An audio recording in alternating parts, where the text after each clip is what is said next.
So, good afternoon, everybody. Welcome to another episode of the podcast. It might be morning wherever you're listening, but this is the podcast live after work. We're four gentlemen, I call them gentlemen, all in our 50s, all originally from sort of South Manchester by way of the Greek islands and Ulster, get together every week and chat about something, sometimes trivial, sometimes not.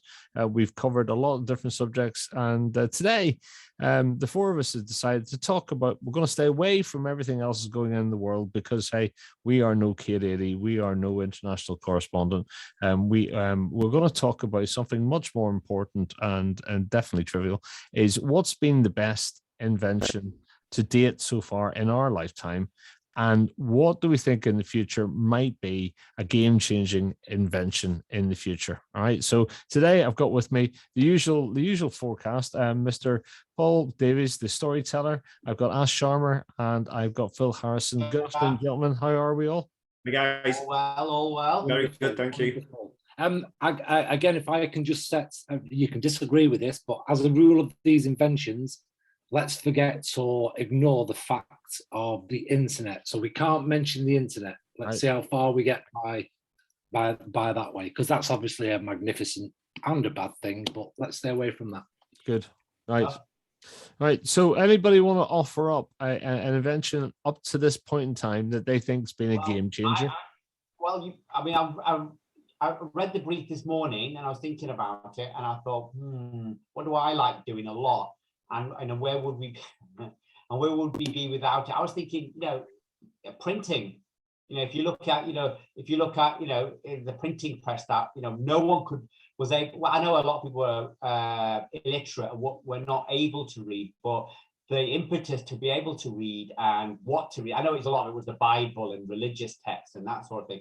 But I think the printing press, in terms of publishing books and otherwise it had to be handwritten by monks, didn't it? And I think that has got to be right out there to get ideas across, thoughts, feelings, art. I don't think we've ever looked back from that point when we could disseminate ideas all over the world. I think that's key to it, Ash. I think you've hit the nail on the head there. It's that it was been the key to storing knowledge, because otherwise before that everything had to be verbal, wasn't it? Yeah, you couldn't get much written down by hand, could you? So volume printing, recording of knowledge and passing that on. Yeah. And I think from that moment you could probably record an exponential increase in the promulgation of knowledge and information. I mean, it's no coincidence that's where you got during the Dark Ages. And as soon as the printing press, I stand corrected, I'm no history buff or anything, but when Gutenberg invented it, then suddenly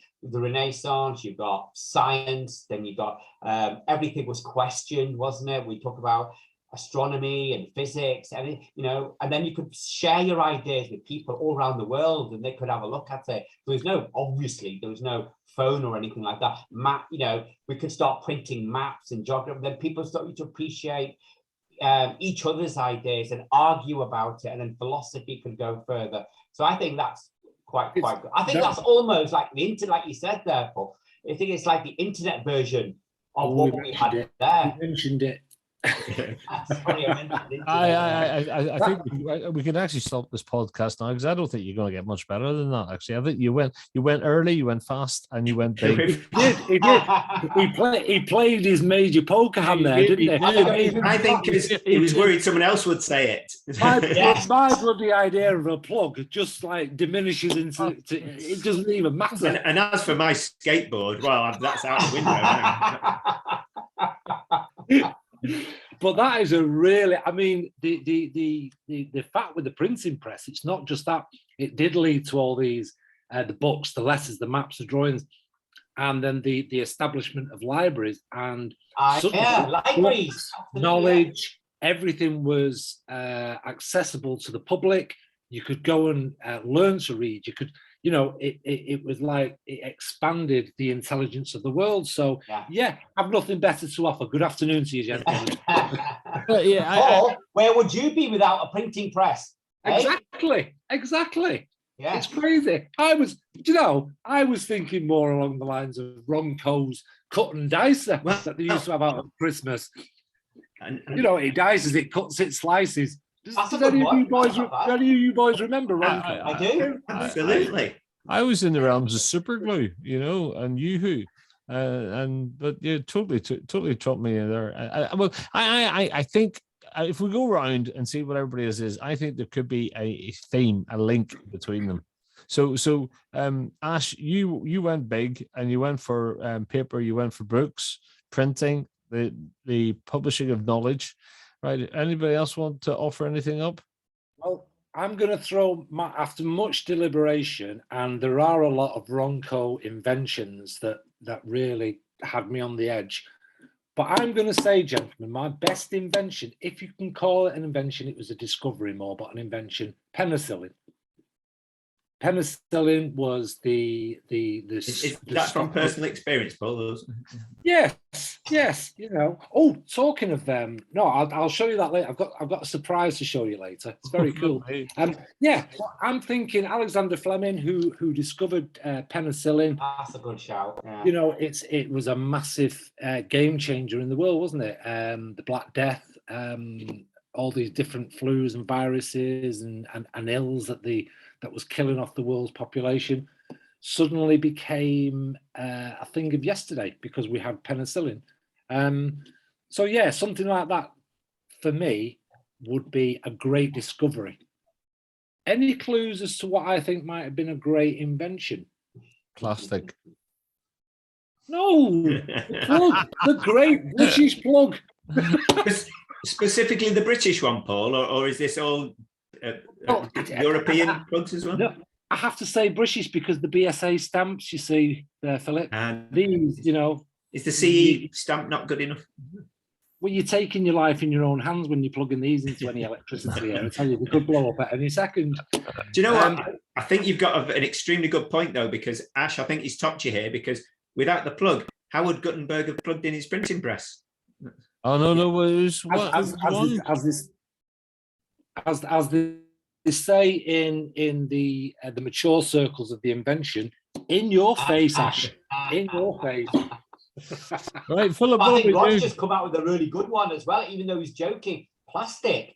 At the end of the day, if you look at 1966. Oh wait, hang on a minute. With climate change and all that. It's not that. Yes, but you say that at the end of the day. I mean, if you look at manufacturing, mass production of whatever happened before, if you to make things cost effective, which were so expensive in terms of metal work and that sort of thing. Then if you do thermoplastic molding and things just pop out, and made in China was a bit of a thing, wasn't it, in our day? But where would you seriously be if you look around you? Are you thinking ahead when you might possibly need a knee or hip replacement? It'll be made of plastic, and therefore you'll be very beneficial. I need one now, Rod. What the hell?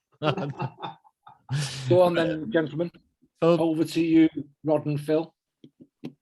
Well, on your theme, I've sort of had to rule out the buttoneer as well, haven't I? If we're going for more lofty inventions, because that was a wrong. Wasn't that a wrong code behind? The buttoneer was that you just had to click it and. Oh yes. I was thinking. Thought that'd be on your list, Paul. Come on. No, because I thought that was a cork for your backside, the buttoneer. Yes, the buttoneer. My God, I think that was that a K-tel or a Ronco. It was one of those, wasn't it? Yeah. What? Sorry, I've lost this. What is it that we're talking about now? We're not. You've never known what a buttoneer is. No. So do you know when you have your buttons and the buttons come off, Rod? So rather than sewing, you could put your button on, and it just device would just do 2 pins. Is that right, or something? With the click, really? Like, put your button back on your shirt. Really? Come on, Rod. See, I think I'm winning now. Look at Rod's face. I never heard of this in my life. Oh, the buttoneer. We'll dig it out on YouTube. I'll dig out a clip on YouTube for you, Rod. But on a slightly, but not very much more serious note, as you'd expect from me, maybe I'll go with the bicycle. That's I just think I was going to go for the wheel, but that's a given, isn't it? That's or fire. You could have said fire. Fire. Yeah. Do you know? Just going back to Ronco, who I greatly admire. This American company that started up in '64, and as you know, came out with all these wonderful and wise inventions that were never seen after Christmas. But they actually started the trend of putting "omatic" at the end of using the suffix "omatic." That's right. Yeah. So think of the things that are "omatic," like the potato "omatic," the screw "omatic," the everything, this, that, and the other "omatic." They actually started that suffix as a result of their products. I'm going to look these guys up. I'm going to make a whole show off this tomorrow. I've never heard Ronco. Oh, I never heard of this. Yeah, Ronco. Do you remember K-Tel? Did K-Tel do things like that as well? Yes, they did. And I'm not sure if K-Tel were a part of Ronco, because they both came out. Every advert was every tune, and it was like the new slice, dice, and chop peeler that you will never live without. It was all that. And I thought K-Tel were a record company. I think they were as well. Yeah, they did. They did these compilations and things, didn't they? And whatever. Yeah. Yes. Oh, right. Okay. Well, there you go. Right. So just wait for yours now, Rod, with bated breath. It's really not a big reveal, but so just where we're at the moment. Ash, you were what? Sorry again. Printing. Printing. Paul, you were penicillin. Is that right? Yep. And Phil, I wrote it down and run with the bike. But I'll tell you about the bike. You see, given that did you know when the wheel was invented? I didn't. I did have to look this up, but I can put it out there as a question if anybody wants to show their extensive knowledge. I think we spoke about this earlier. You see what I did? Very good, very good. Sorry, I'm just a bit tired. Well, I'll axle the question again. Was it 1880 something? Was it the penny farthing that was first the wheel? Well, that's a version of the bicycle, but the wheel actually goes back to the Mesopotamian. See, I told you won't remember this, but about 3,500 BC is the bit unclear. They're a bit unsure, but they think it originates from what is modern day Iran and the Sumerian people in Mesopotamia. That's where the first definite, because of pictures, they've got photographs of it apparently, of wheeled transport. Good job they invented the plug, isn't it? So what are you going for, Phil? Are you going for the wheel or what? No. I'm going for the bicycle, but I had to precursor it back because one of the interesting things to me is that having invented the wheel in 3,500 BC, took a long time. That it took till 1817 is the first thing we'd recognise as vaguely a bicycle today. But they did have wagons, didn't they, and chariots and things like that. So they did use them. But I think the key thing is about a bicycle. It's that self-powered. It transforms self-powered transport. You have to use a horse. That's the key to it. And the other interesting thing, having taken 3,500 years. More like 5,000 years to go from the wheel to actually saying, do you know what we could do with this for self-powered transport? But it took, where was I going with this now? That because the bicycle was 1817, penny farthing came along, as I think late 19th century. But then it hasn't, that fundamental design, which was about 1880 something, of because 1817 was something you sat astride and walked along. Then they came up with a few treadle devices, and then 1880s, the bicycle as we know it today, two similar sized wheels with a chain driven. That design fundamentally hasn't changed for the last 150 years. Wow, 140 years. It hasn't. So it's the sort of just these steps forward, those key moments. I know it's not very important in the scheme of things versus penicillin and fire. But, before we go on to Rod, I agree that the invention of the wheel and the bicycle are a massive, absolutely massive invention. I mean, for a start, industry went a lot faster with the invention of the wheel and the wheel as we know it today. You know, you look at water wheels, you look at things like this. Industry was pushed forward greatly.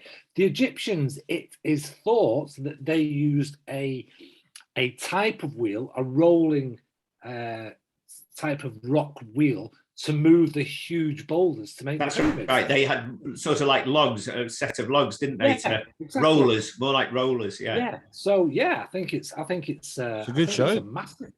Yeah, and if you look at the bicycle as well, if you look at countries where they don't have, or they're very poor, where they can't afford things like cars, like India, China, bikes, you look at what you can pack on a bike. It's amazing, Absolutely, yeah. So it's the mainstay of their transportation, isn't it? Yeah. And it cut the time that they could complete the Tour de France, and it cut it down from months to so well there, Phil. Well, he was, because he clearly does some research. I have to say, I'm starting. I did for this. I don't usually, but I did for that because I thought I'm going to talk about the bicycle, and I don't even know when the wheel was invented. So, but it was very good. It was very good, well researched. I was going for something very simple, but I'm definitely not going to win. I was going to go for the radio, right? And it's not because I do radio, but it was about the dissemination of information around the world, and I was thinking about. Actually, I was thinking about the World War II, and how a lot of people relied on the radio to find out what was going on around the world, and to get the information about where the invasion was and stuff like that. And something that's actually relatively cheap, almost helped. What would you call it?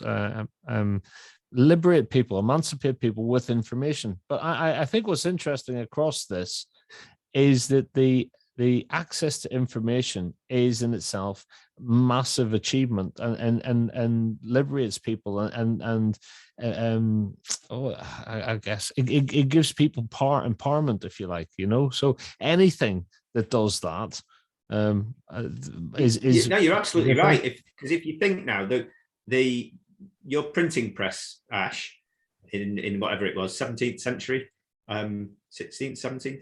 I haven't done my research on that. Up to the radio, early 20th, to the thing that we're not allowed to mention, Paul. Mm-hmm. As you say, there's a common thread there, and it's absolutely, as you say, Rod, hit the nail on the head there. It's about communication and the proliferation of knowledge. They did the same thing, really, in many ways. 1436, Gutenberg. 1436. 15th century, gosh, before even I thought. Yeah. You see, the good thing about the good thing about the radio, it like you've alluded to there, Phil, and from Ash's printing press into books and everything like that. What the radio gave us, which was, do you know what? This is kind of overlooked, because people think of the radio now as DJs playing music, giving a bit of news, blah blah blah blah, events, etc. But what radio give to the nations that listen to it, you have to remember that when the radio came out, a lot of the people in the nation were uneducated and unable to read these books that you print in press. So the radio gave them that vital information that they needed at the time of war and things like that. So yeah, I was saying, was it Yogi? No, I'm going to say Yogi Bear then. Logie Bear. John Logie Bear. Yeah.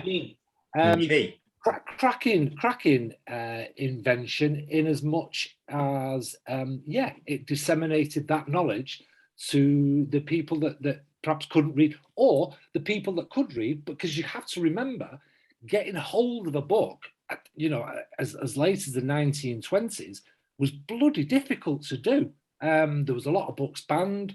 You needed to. There wasn't that many libraries around. And books were expensive, very expensive. They were for the rich and the privileged, because they had their own libraries. So yeah, the radio, fantastic. I think with the radio, but if you look at people couldn't afford going to the theatre or anything like that. They started to dramatize things, especially with the BBC. Dramatized plays and operas and things, all these things that were out of the reach, like you said, Paul, everything that was out of reach for the common man. Suddenly, you just flicked your radio on and you could listen to things, and it brought the world together as well, didn't it? The TV, the radio, you looked at different societies, different cultures, and that sort of thing. So I think it's all about, as you said there, Rod, it's disseminating information and also being aware of other people's opinions and listening to other people's opinions as well. It made me think that actually, when you went back to the origins of books, for example, and the sharing of information that way, just as then with the radio and now today with the internet, whether each of these things have been greeted with a certain amount of skepticism, because you can't necessarily control the information that's being relayed. You know, the issue that we've got with the internet, and we haven't named it today, but is that actually it can be a scary place, and it's very unregulated. But I wonder whether that's what you get when you get, if you like, the emancipation, the liberalization of things, which is what books possibly did initially. And Well, whether they that always was say that, don't they, Rod? At the end of the day, if you look at, believe it or not, when they were trying to open public libraries and for the common man, there are lots of people, in the elite, who are quite wealthy. They were saying, "Oh, you shouldn't do that. They haven't got the intelligence to understand this. They don't know what they're doing. If we tell them about politics and give them too much information, they won't understand it." And it's the same thing, like you said, with emancipation. They said that with women's rights, with voting. Oh, they'll never understand voting and politics. They won't get their heads muddled and all that sort of thing. So it's ever their way, isn't it? Where you try to introduce a new idea, there'll always be people who will say, "Oh, do you know what? It's not going to." The internet wasn't straight away a success. It took a while, didn't it? There is a saying, and forgive me if I'll probably get the saying or the quotes, not saying, it's a quote that was said back in the day when books were for elite. Somebody said, a book, excuse me, a book in the hands of a common man is like a knife in the hands of a murderer. Basically saying, if you give this sort of stuff to a common man, it's going to be very dangerous. So that's why it couldn't be handed. That's why they didn't want. Yeah. Because what they feared, what the elite feared was, hang on a minute, if the common man gets a hold of these books and learns and educates, he will become as good as me or better. And I can't be having that. They don't want competition, do they? Yeah, it's like, and do you know what? That if you look at it, that actually rings true today. Because let's be honest, there are some really bright, intelligent, straight-thinking youngsters out there that can't get into a university to extend their knowledge because they can't afford it. And that elitist trait is still there today. I think we should get rid of that and embrace everybody who's got something to offer to society. I don't think it's an elitist thing anymore, and it shouldn't be. But if you haven't got the funds, you ain't going to uni, are you really? Well, fundamentally, you should never be afraid to educate people, should you? At the end of the day, you should never be afraid of progress in some ways. Yeah, but it was a massive thing, wasn't it? I mean, it's no coincidence. I don't know who said it. He said, the minute society became educated by being able to read, mankind has just moved on in leaps and bounds. If you share that knowledge, then everyone puts through into into that furnace. They're all putting the fuel in, aren't they, with their ideas and their thoughts. I mean, we've never looked back, have we? It's actually hard. It's hard to believe that we still live in a world where there's large sections of the population that information is still censored. Because we've almost basically said that the ability to share and disseminate information are some of the biggest leaps in innovation and progress, whether it be books, whether it be whatever, even the pen. But it's hard to believe there are still some parts of the world where it's still highly censored. They get a certain view of what's going on, and that's all about control. And yet we live in such a free society. It's mad, really, isn't it? No, its importance is shown when you, as you say, Rod, really, in those the autocratic regimes, the dictatorial regimes around. The first thing they do is control the media for precisely that reason. They have to control knowledge, and what we're talking really is the definition of propaganda. It's so key to enforcing a regime, and without it, if you've got freedom of knowledge, freedom of press, freedom of information, it's very difficult to maintain an oppressive dictatorial regime if you don't have control. So if those are some of the ideas of what's been some of the biggest innovations of the last since mankind, what about the future? What do you see as being the sort of key innovations, the best inventions there might be in the future? Well, I'd like to mention what I've mentioned recently, but all you seem to do is ridicule me. You know, the spoon in the microwave that self-stirs your bowl while it's going round. I think it's a great invention. And when I become a multi-billionaire because of my Ronco spoon in the top of microwave-o-matic, you know, you're going to be sorry, you guys. what I do What would you call it? Spoonomatic? Yes, spoonomatic. Yes, exactly. You see, Phil, I'll call you later, mate. You're in on this with me. He's gonna call it the Polco Spoonomatic. So he is. Very surprised, just before we move on, I'm very surprised that nobody, including myself, has mentioned the telephone. Yeah, it's a good one because it's on that theme again of communication, isn't it? communication, albeit it doesn't have that mass element to it. But it nonetheless, frees personal communication. Yeah, exactly. Or even a mobile phone. You're right. Exactly. Before the phone, it was letters, wasn't it? That's why the art of letter writing disappeared, didn't it? Really? It did. Yeah, it did, because you don't. How many people write letters now? Not a great deal, I would imagine. You know, it's a lost. It's becoming a lost art, isn't it? Yeah. But actually, how many people make a phone call these days? Properly? Well, yeah, maybe a phone call is becoming a lost art as well. Exactly. But when we say a lost art, I'm going to be controversial and say we say that with almost a bit of nostalgia and regret in mind there. But to me, that's no different really than to say, oh, well, no one writes with a quill pen anymore, do they? But no, of course not, because the basic purpose and function has been made easier by doing it a different way. So I don't think negatively on things like that. No, we don't write letters anymore, but we do emails, and we don't write letters, but we chat. We don't make phone calls, but we chat. I suspect we communicate more. No, I sort of agree with you, but then in another sense I don't, because I think that if you look at emails, they're a bit more utilitarian. They're just their means to an end. Yes, I'll meet you there. Yes, here's the attachment. This is that. This is that. Well, like Paul was saying, if you look at a letter writing, you'll just see some of the most stunning and beautiful letters written ever about going on. You just have to look at letters written from the wall, from the front to parents and things. You wouldn't ever get that in an email, or no one's ever going to have an. You know, if you go into war zones nowadays, it'll be an email. No one's going to do that. But if you look, like Paul said, if you had a letter and you looked at it, you can write. You write in a different way, don't you, Paul? If you like it, got a pen in your hand. Yeah, it's different, isn't it? You actually do. You actually, now that's a very good point, Ash. A very good point indeed. When I am writing on my laptop, I write in a specific way because it's kind of harder to describe an emotion using a keyboard than it is writing. Yeah. An example, an out of the ballpark sort of example.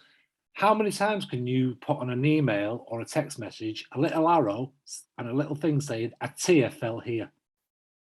You know, if you're writing a love letter, Valentine's, I really miss you. Oh, a tear fell here, and you point blah blah blah. I think you can get. I think letters are warmer, and I think you can actually express your warmth and whatever you want to say better than you can. Don't get me wrong. I'll always use a laptop because that's a quicker method to do it. You know, it's a lot easier. The spell check, blah blah blah blah. But I find myself concentrating and putting more into writing when I do it by hand. But it does seem to me to be, as we go forward, people spend less time actually engaging with each other.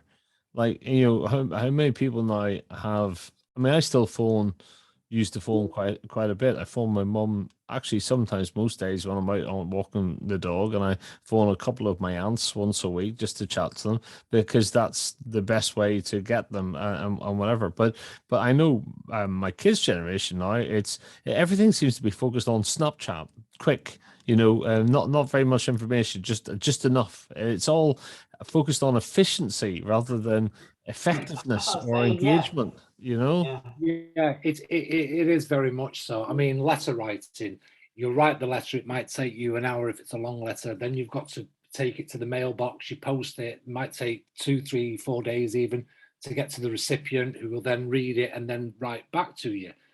Like you say, today's society is all, are we going out tonight? Bing, yes we are. Bing, I'll meet you at 7. Bing, okay, see you there. Bing, and it's all quick. Everything's really quick. There's no passion in texting. There's no passion. Right. There is no passion. I wouldn't know, obviously, that. But do the youngsters today not?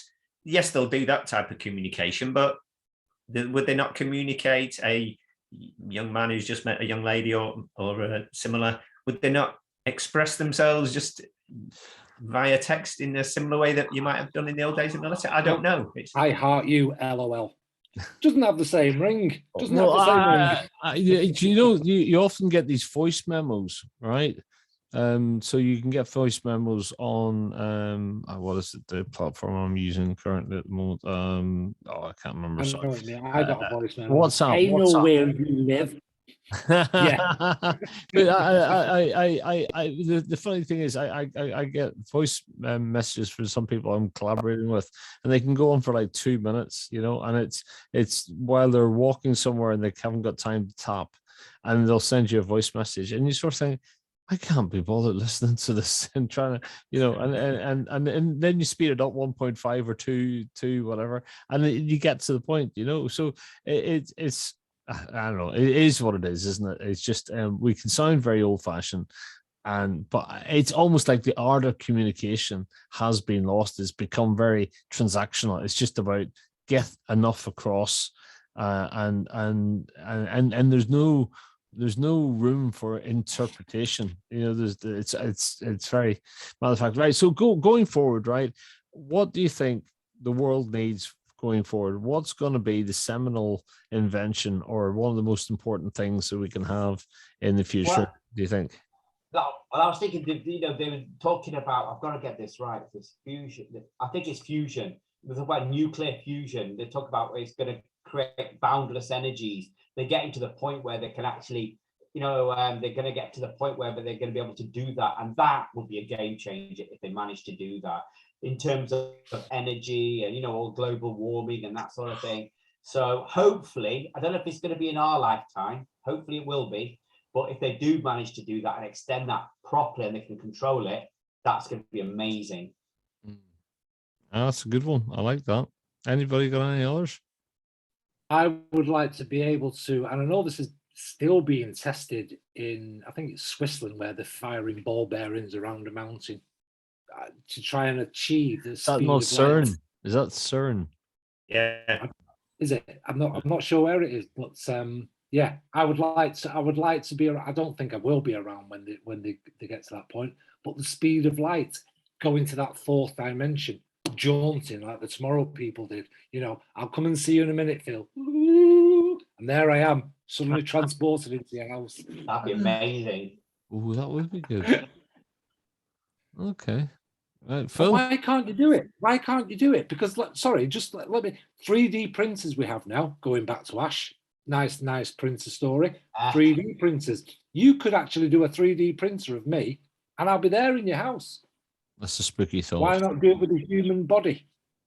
Hey, look, that's great. I have trouble with this because I'm not very imaginative, so I find it hard to conceive of things that just don't exist at the moment. But a bridge to that world might be developments. I'm not being specific here, but sort of bioengineering, the way we can enhance our bodies and sort of medical stuff with technology, maybe nanotechnology. I think they're already introducing stuff into in that field, into bloods and the like that can. But I don't know. It's but that field. If I was in that field, I think I'd find it hugely exciting. About you could see the possibilities a lot more for what might come over the next decades.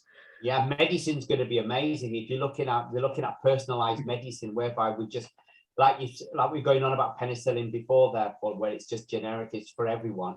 But you can actually look at, they've mapped everyone's gene genotype, so you can look at medicine specifically just for you. So you look at what's going to ail you down the line. You're going to be, God forbid it doesn't happen to us, or if we have, we've got a predisposition to Alzheimer's or something. and then you get a medication which is going to be geared towards that, and it's going to treat that. I think that's really expensive. But hopefully it'll be very expensive. It's going to be a Freudian slip. That was the disadvantage. That's what I was going to say. It'd be available, but I don't think it'll be to everyone. It'll be expensive. That's the thing. So hopefully it'll be there for everyone. But that's going to, like you said there, Phil, medicine's going in a very exciting way now. So there'll be some nice things that hopefully that are coming over the horizon. So you just have a look at how, when the world gets its act together with the vaccination, for example, normally it takes 9 years. We clocked it in 8 months, didn't we? Amazing. Yeah. So I was going to go in the same realm. It's sort of, it's slightly in the realm of genetic profiling and personalized medicine, with the idea that basically you can take blood samples, you can take genetic profiles and actually look into the future in terms of some of the things that might be ailments to you and what you can do to in preventative medicine or preventative health choices to reduce the likelihood of that. Not to the point where you live forever, but actually to the point where you're healthier for longer and you're not as big a burden on the health sector. And because we have to bring our cost of health down, basically, or the cost of the health service down. So anything for me that allows you to take more personal decisions making around enhancing your health and making those personalized interjections or interventions, if you like, that allow you to be healthier for longer. That's where I like to see us go down in the future. I'll just add a specific to that sort of area that I was thinking about. It's sort of a here now, but it's where this thing could go in the future as well, further down this route. But I'll maybe should have mentioned it a little while ago when we were saying best inventions. Yeah, one of the more recent things was seeing these prosthetic limbs where they're activated by attaching them to the nerves. Yes. So they're not mechanical anymore. This really is the territory of the bionic man. They are amazing. And I saw something unbelievable where they've managed to do that, and it gives that, I won't say natural movement, but it's controlled by the brain, but it's a prosthesis. It's quite incredible. Yeah. So you're actually thinking it to move. Yeah, it's because it relies, it's on the nerves that still exist. So the brain can be sending the impulse down the nerve to move a leg that isn't there, but by connecting the prosthesis to those nerve endings, it picks up the signal and can convert it. Was the one you saw a forearm and hand? I think it was. It was an arm rather than a leg. I saw the one, and instead of, if your viewers are looking in on the TV version of this, they normally move like that. These prosthetic hands don't at all. But this guy, like you say, they connected it to the nerve. Yeah, the nerves that are still up here somewhere. Yeah, but it was like this. It was like, oh my God, it's like a proper hand movement. It was amazing. See, it is funny though, isn't it? That is it the case that, the likes of Hollywood, etc., that they think these things because they've seen something in some medical journal that suggests it, or is it that actually life and the medical industry follows some of the mad things that Hollywood comes up with? It's interesting to see what comes first, if you like, Star Trek, that came first. Loads of inventions from Star Trek. Sliding doors, mobile phones. Microwave. Beam me up and stuff. So bring it all to the head, I think we're all in agreement that the best invention moving forward is the Spoonomatic for the microwave. And you don't see them anymore either, do you? They've disappeared, so maybe you could reinvent those. Was it the Brush-o-matic? The thing that you brushed it one way and it caught all the hairs off the thing, but then you brushed it the other way and it didn't. Those one-way brushes. Do you remember those? You didn't even know the button here. You're not going to know the Brush-o-matic. But everything was omatic. It was fantastic. Just to tell you, they got an award. They came 84th in the top 100 gadgets magazine for their inside the shell egg scrambler. So it scrambled the egg already inside, so you didn't have any white bits coming out your eggs. It's genius, absolutely genius. They did another thing as well, actually, if I remember. I don't know if they called the Pop-O-matic, Whereby, do you know when you're playing a game and you've got a dice? Oh yeah. Oh yes. Actually, if you throw it, they all fell off the table and you have to go around looking for it. Well, they had this dome. Yeah. Yes. It was to be found in the center of a game that's basically Ludo, but there was and the dice would go like that, and then it would land. I thought, genius. What was that game? That game where it was all very plastic, and you press the thing in the middle, and then you. What's the frustration? Frustration, yeah. Well, that had a Pop-O-Matic dice. Yeah, that's. Oh, I'm gonna have to look up this company. Pop-O-Matic, right? Okay. It's everything was Popo. I'm gonna look that up actually. Right. So that company was called Ronco. Ronco. Well, I gotta look it up. RONCO. Ronco. Makers of the Drainbuster, the smokeless ashtray, the great-looking hair formula, and the electric food dehydrator, all from Ronco. See, we don't really have that now, do we? We don't, and it's a shame because it was great. What about our podcast? Don't you think our podcasts are fantastomatic? They're podcastomatic. The closest we have is your man who did the wind-up radio, and then the wind-up. What happened to him? Trevor Bailey, was it? Something like that. He died. He's dead now, boy. Oh, did he? That was brilliant because he took it to third world countries where they don't have power or anything. That was brilliant. It was brilliant. It was great. Yeah. See, me and Trevor were somewhat on the same lines. Radio, communication, emancipating people. Yeah, there you go. Only he got there. Still not a spoon in a microwave, is it? Still not a spoon in a microwave. Right. Well, I think we'll call it quits unless anybody's got any offers. So just to go around the houses again, just to remind ourselves what we're saying were the greatest. It could be the greatest inventions in the future. Okay, so let's go back around the room. So Ash, in the future, what are we going to be celebrating as one of the greatest inventions? Oh, I forgot what I said now. I was going back here. What did I say? Does anybody remember? Heated socks, I think you came up with. Yeah. Bed warmer, electric blanket. Okay. No, fusion. That was it. Yeah, fusion. Yes. You were solving the energy problem. Yes. Mine was basically devices that can restore movement following paralysis. There you go. And Paul, the Spoonomatic. Mine was the Spoonomatic or traveling the speed of light. Yeah. So you could, add the fourth dimension. And Rodney? Sort of genetic profiling and linked to what I think I call preventative medicine, basically. Giving people more visibility on what could be coming down the path. You can make interventions earlier and save the health system money. I'll tell you what, if all four of those came to fruition, don't thank us now.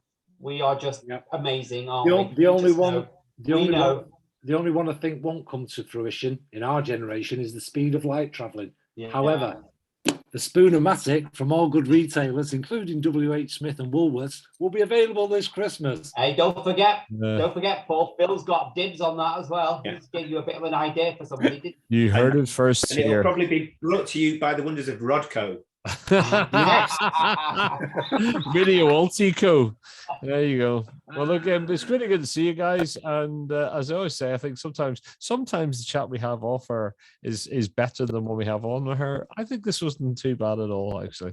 Right? This was really good. Quite light-hearted, wasn't it? Considering what's going on in the world. So I think that was a slight distraction from this week's events, at least. I think we completed our brief there, didn't we? I think we did. Right. Until next week.